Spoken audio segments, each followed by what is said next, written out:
Hello, everybody, and welcome to the Cut to the Chase Sports Podcast, where we bring unique insight and analysis behind your favorite teams at the collegiate and professional levels. I'm your host, Chase Shantz.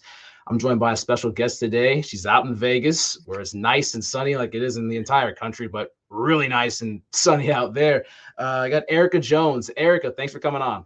Of course. First of all, Cut to the Chase might be the greatest podcast name I've ever heard. I wish I had a name like Oh that my that I could throw gosh. into something. I It's fantastic. appreciate that. Appreciate it. But yeah, Yeah. thanks for having me on. It's definitely nice and sunny in Vegas. Might be 116 degrees today. We'll see. Insane. I went to Vegas actually like 5 years ago on a family trip. I remember the first vivid memory of Vegas stepping off the plane and it's just like opening the oven door. It's Yeah. just boom right there at you. But yeah, if you're watching this video, just give us a like, subscribe to it. We're gonna get into a pretty good show today. But Erica, give us some of your background on coming up all the way and how'd you get to Vegas? Yeah. So I'm actually from Detroit originally. I was born and raised there, grew up there. Then I went to the University of Miami for college. They have a really, really good broadcast program there. So I studied broadcast journalism, specifically sports. I got to anchor our sports show there, Sports Desk. That was a really, really cool experience. Really elaborate, like real life.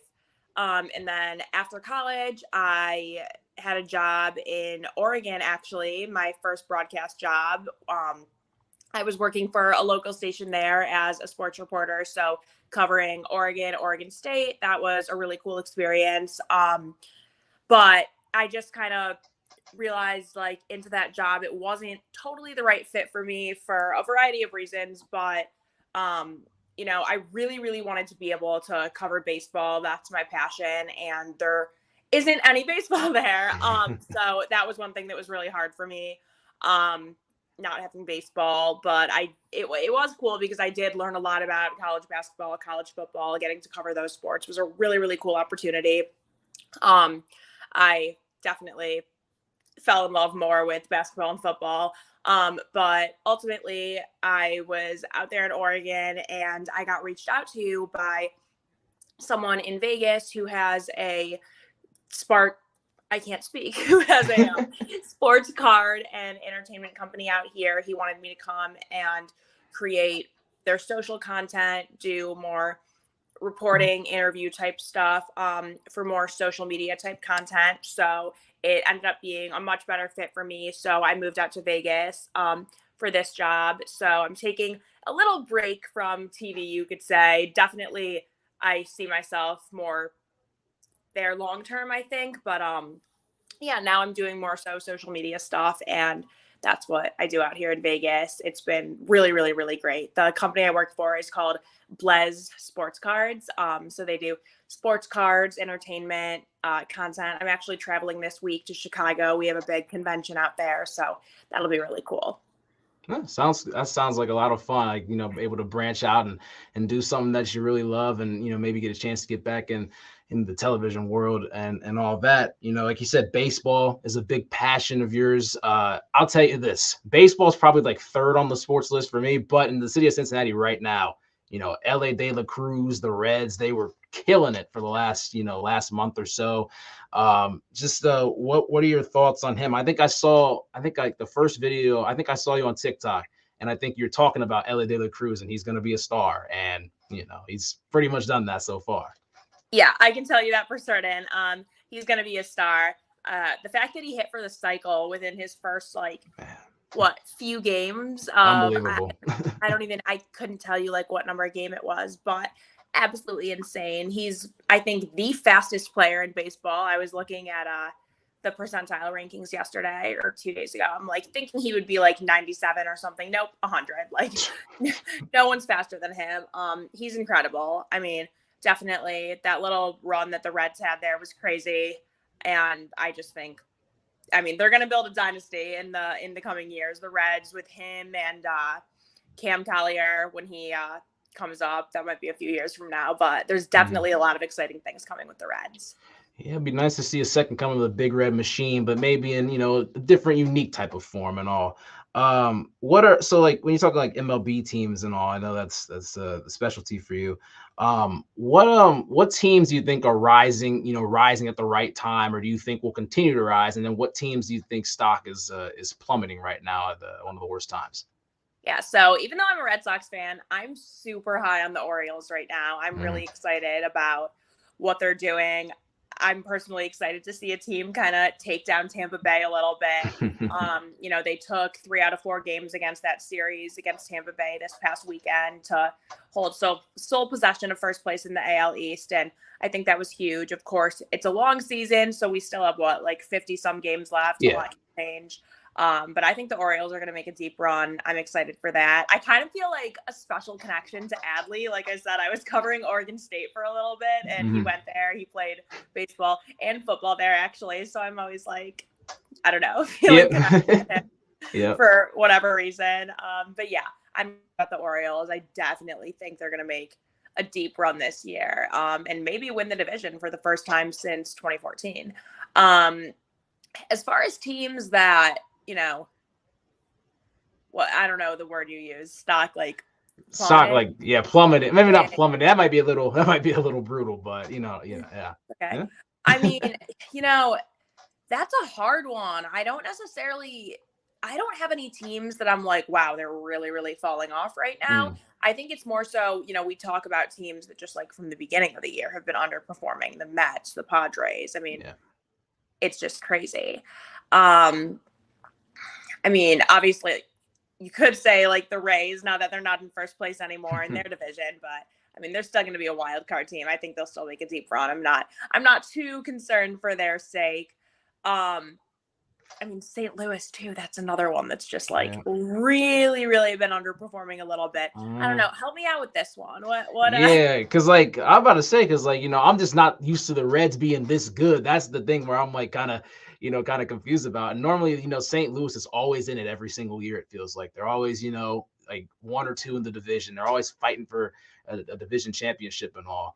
Like you said, the AL East is it's pretty good right now. Like you got like the Sox, the Yankees, the Orioles, the Rays. Like it's been pretty good this season. So I mean, just kind of keeping an eye on those teams. And the Braves have been doing pretty good this year. They took the Reds down. I think they swept them a couple weeks ago before the All-Star break, if I remember correctly. But yeah. I mean, one thing that's absolutely crazy. Sorry, this is a little bit off topic. All good. But there was a point in time where, I mean, this is still the case. Every team in the AL East is over 500, and every team in the AL Central was below 500. Now, I think the Guardians are like a game or two over 500, but it's just crazy that could happen. You can have a division where no one's above 500 and a division where everyone's above 500. And I know that's just the way the divisions are. That's just the way baseball works. But me, as a Red Sox fan, and I'm sure Yankees fans feel the same way, you're like, wow, my team's in last place. But if they were in a different division, they'd be in first place. It's just crazy the way it works. Yeah, it really is though. I mean, there's been a lot of good baseball out of that division out there. I mean, like I said, I mean, I went to go see the Yankees play the Reds. I think it was the first time the Reds debuted their City Connect uniforms in May. A good game out there, but the Yankees also swept them there. Aaron Judge, I think, went yard like the first at bat. So he doing his own thing out there. But what's a couple of your favorite ballparks to go to though? Favorite ballparks. This is such a basic answer, but it has to be Fenway. And those places are just beautiful. Yeah. Have you been to either? I have not. I've been to. Let me think. I've been to Great American. I've been to Coors Field actually in Denver. That was pretty fun. And then I was down in Marlins Park a couple years back. But I've only been like 3 or 4 baseball stadiums. Yeah. So Marlins Park, beautiful.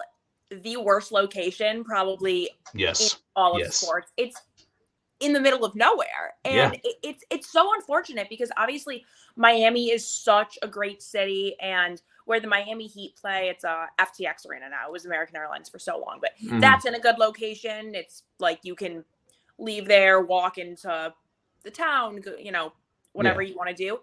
Marlins Park, it's in like a there's just like houses around it. Yeah, It's that's what not, I'm about to say. Yeah, it's because not it was even, like, yeah, yeah, it's it, so weird. yeah, it's not in a good area. Mm, But when you talk about that, like stadiums that have a ballpark village, it makes such a difference. Atlanta, they have the Battery. It's so great. Restaurants, bars, I mean, mm, anything you want to do, you can leave the stadium and do that. St. Louis also has a really nice ballpark village. Busch Stadium's mm. another good one that I've been to. I haven't been to any of the California stadiums, which is crazy. Once I moved out to Vegas, I was like, all right, I'm only a 4-hour drive from LA. Yep. Arizona. Wait, it's not California, but I've been to Chase Field. I don't know. I'm thinking West Coast, but I'm like, oh, I'm only a 4-hour drive from LA. I'm definitely going to get out to Angel Stadium, Dodger Stadium. It hasn't happened, but it will soon. But yeah, Fenway Mm, and Wrigley are definitely like at the top of my list. And then, I mean, Busch Stadium is really nice. Like I said, Atlanta's beautiful. Um, Miami's a beautiful ballpark, but I still would have to put it near the bottom of the list just because of that location. yeah.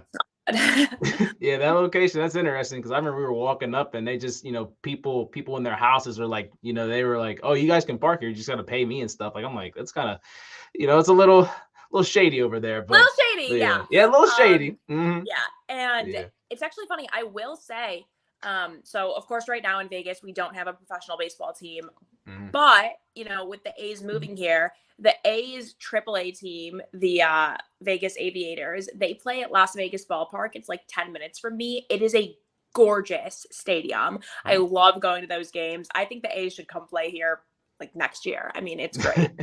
I mean, shoot, how big is that stadium, by the way? Is it pretty large I or is it mean, like, I'm pretty sure it holds like 10,000 people, and it's not like the A's need more than that, um, right? that's facts. That's facts. I It keep would be. forgetting that. Yeah, It would but be. Yeah. But yeah, it's just like Vegas just took, they took Oakland's teams, the Raiders. Now they're taking the A's. Yeah. There's just, it's a pretty hot spot, for a lot of things in Vegas, especially like the NBA play-in tournament that's coming, this season. What are your thoughts on that? I saw a couple videos you did on that. Yeah. So I was actually at the NBA con this year when Adam Silver came and they made the announcement of the tournament. I think it's I think it's cool. You talk a lot about whenever there's something new in any sport, a lot of times you're going to think, okay, it's probably a business move, right? Mhm. Which, sure, that might be the bottom line, but I still think it benefits fans a ton. It does give you something else to be excited about. And one of the things that they really stressed when I was there for the announcement is that teams that may be out of it still have like something to compete for that gets them excited. And of course, it's like, you think those teams are still not going to be the teams that are really winning this tournament. But Mm. I don't know. I just definitely think it adds another element of excitement. The fact that it's going to be in Vegas is definitely huge. Vegas is such a great spot for Oh yeah. sports. It's really great. I think it's funny because I talked about like leaving Oregon because of like the lack of pro sports in baseball. And of course I understand like we don't have right now a pro baseball team in Vegas, but it's definitely a place that's on the come up. So many more sports, not even teams, but just events are going to be happening here. I mean, we have even the WNBA team, the Aces. So I Mhm. really think in the next, not even 10 years, in the next like 3 to 5 years, Vegas is going to be a huge sports city increasingly. And things like the NBA in-season tournament, I think are really going to help with that. So I'm definitely for it.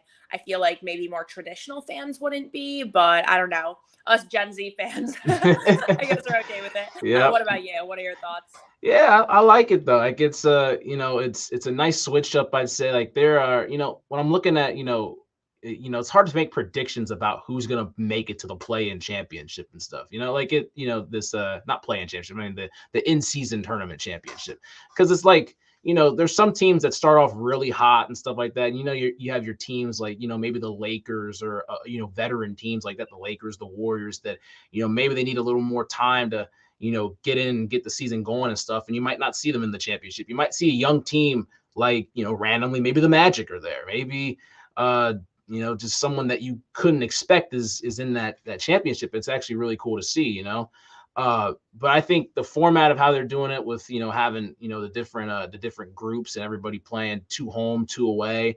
I think that's really unique how they're going to do that and have that the entire month of November and then have, the playoffs or so in December. It actually, gives the players something more to look forward to, and, maybe gives them some more incentives. I really like, really like what they're doing there. And it's going to be really intriguing to watch, especially in November, December, when, football, that's when full swing hits, like it's, college football every Saturday. Who's going to make the playoff? The NFL, the second half of the season begins. Now you're like, hey, the NBA, I mean, there's some guys that are going to be playing some, little more meaningful basketball than, let's say, a random Tuesday night when it's like their 15th game of the season. So, I'm excited to see what goes on with that. And when you're talking about Vegas hosting events, I don't know if anything else gets bigger than the Super Bowl coming in 2024. I mean, wow, that's going to be exciting to see.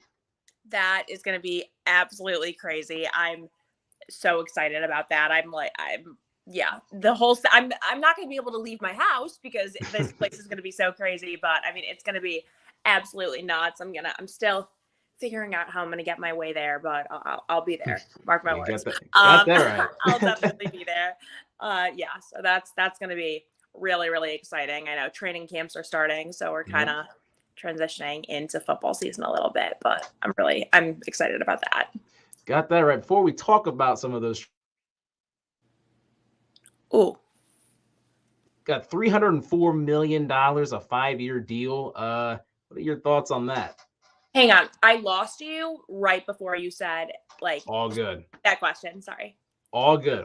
But I was just mentioning that Jaylen Brown got a 5-year, $304 million contract from the Celtics. What are your thoughts on that before we go to NFL stuff? Yeah, it's a lot of money. Yeah. It's one of those things. Boston, it's such a big market team. They have to spend like that. I think that it's how many years is the contract again? Remind me. I believe it was 5 for 304. Yeah. I mean, it's insane. We saw what happened to the Celtics this year. They weren't able to make it. And it's hard. I think anytime you pay a player like this, it's like, okay, can they lead your team to a championship? That's where, I mean, I don't know. I still don't know if you'd consider him at any point to be like the number one guy on that team. So I think it's kind of interesting when you're spending that kind of money, but I don't know. We'll see how the next few years play out. What do you think? I know you're a big basketball guy. Yeah, I mean, just, looking at, the Celtics have gone to I think 5 of the last 7 conference championship appearances. They made 1 finals. Jaylen Brown, like you said, he wasn't even really the number one guy on his team through this time. Not saying that he doesn't deserve a big contract, but I mean, $60 million a year when you still got to pay Jason Tatum the following year, most likely. I keep forgetting that, there's only 12 to 15 guys on an NBA team compared to 53 on an NFL roster. So, I mean, paying players is, you could pay some players a little bit more money in some departments, but I mean, this Jaylen Brown contract means $60 million. Whew, that's a lot of money for anybody. It's like, a couple of years from now, maybe there's an NBA player that asks for an Mbappe deal of almost $1 billion. Who knows? Yeah. It's unbelievable. It's insane. And I think that leads into a bigger discussion, not to get off the topic of basketball, but just in general, how much these athletes are making nowadays. Yes. In baseball, we're talking about like a Shohei Ohtani contract that's going to happen. Yeah. And when you have precedents of guys in basketball making $60 million, Ohtani could say, I'm the most valuable athlete in all of sports. I want $80 million. And it's hard to compare it to other sports, but it's still, we see players getting more money in one sport. In other sports, they're getting more money. It's all, even 5 years ago, they weren't getting contracts like this in any sport. So it's insane. Most definitely.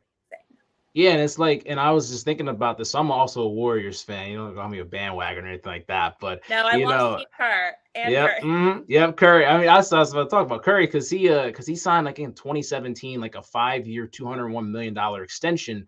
And he was a 2-time NBA champion at the time. And now Jaylen Brown's getting a $300 million extension, $60 million a year, and he's gone to 1 NBA Finals appearance. So it's just kind of crazy how some of the not lower end, but like, not the high caliber guys like a Steph Curry or a LeBron are getting those, huge deals like 5-6 years down the road. And like you said with Ohtani, I mean, the MLB, some of those teams like the Yankees, the Dodgers, the Red Sox or whoever, I mean, all those, the bigger market teams, they can afford guys like Ohtani, and they maybe could give him an $80 million contract compared to, like the Marlins or the Reds or one of the smaller market teams like that. It's crazy, but it's a real conversation. It's unbelievable how some of these guys are getting paid that much money, per year. Yeah, I think the biggest difference is that the hard part with baseball is you have a lot of guys on your team. So if you pay a guy $80 million, okay, even $40-50 million, it's very hard to build a team around that, right? Like you see the Mets, for example, they have Verlander, Scherzer, they're paying, $90 million total just for those two players, right? Yep. That's an entire team's payroll, right? So it's like you have two incredible pitchers. How do you build a team around that? Where, like you said, in the NBA, I think you have a little more flexibility because even if you're paying one guy $60 million, okay, that's a ridiculous amount of money, but you have less other guys that you need to pay to build that team. So It's a little bit different in that sense. But I mean, yeah, imagine if Curry or LeBron was 5-6 years younger. I mean, they would demand $100 million a year at this point. If you're like, right? Exactly. It's like, all right, if Jaylen Brown's getting 60, yeah, you could make an argument that Steph or LeBron is worth 100 for sure. Mm-hmm. It's unbelievable how the times have changed and the money's just gotten bigger. And also with the Ohtani thing, you're talking about Verlander and Scherzer. Ohtani could put that pitch out that I'm like, hey, I actually pitch and I hit. So like, I'm one of the most unique players in, the last 100 years or so, maybe ever. So it's going to be unique how, to see when he gets traded, who he gets traded to and everything, and what that, finalized contract would end up being when all that's said and done. But yeah, let me roll over to the NFL though. My team's the Bengals. They've been Joey B, Jamar, T. Higgins, all those guys. I mean, they've been doing their thing. I did not expect 2021 to happen like it did. I will say I predicted them to make the playoffs. Didn't think they were going to win their division, but didn't think they were going to get the Super Bowl. I mean, unbelievable stuff. But who are some teams that you have your eyes on, during training camp and going into the season? Who are some of the most intriguing teams? I got one in mind, though. The Lions. Well, yeah, actually, yeah, because my brother's a big Lions fan, stuff like that. But and I was about to say, you gotta go back to your roots with that one. Definitely. The past so many years, the Lions have not been exciting, like in any way, shape, or form. Yeah. But I don't know. I think Jared Goff looks legit. We have Aiden Hutchinson's obviously phenomenal. I think the Lions are going to be a good team. I really, really do. And I'm not always that. Of course, I'm a fan. But yeah, definitely a team to look out for. The Jets. Yeah. I think is that who you were going to say? Yeah, that's what I was thinking, so yeah. I think everyone's excited about the Jets. It's crazy though. So last season, training camp, they filmed Hard Knocks in Detroit. And I just saw that they're doing the Jets this year, which is crazy just because I might be making this up, but I thought there was some kind of like, I don't know if rules is the right word, but like maybe as to like teams you were like allowed to showcase that. Yeah, so it's just crazy to me that like a team that has Aaron Rodgers is going to be on the show. Cause I mean, wow. Yeah. I think, because I think you're right about that. Talking about the rules. I think the amount of media that might be allowed, the amount of coverage that might be allowed, that might be a little different, especially maybe with just Aaron Rodgers in there, maybe with him learning a new system and all that. I'm not too sure exactly, but like you said, I mean, these two teams, they were on the last two Hard Knocks. So the Lions Hard Knocks last year, that was fantastic to see. I actually predicted them to win their division this year at 10-7. Did a whole NFL series and stuff like that, team by team. And the Lions, they are a team that I'm super excited to watch. and I think they got some high hopes coming this season. And then the Jets, they play in a super tough division with the Bills, and a lot of people sleeper pick to win that division's the Dolphins too. So I mean, and then the Patriots, you can't count out Bill Belichick and the Patriots. So I mean, that division is going to be really tough for the Jets, but it's going to be really exciting to see how all that turns out.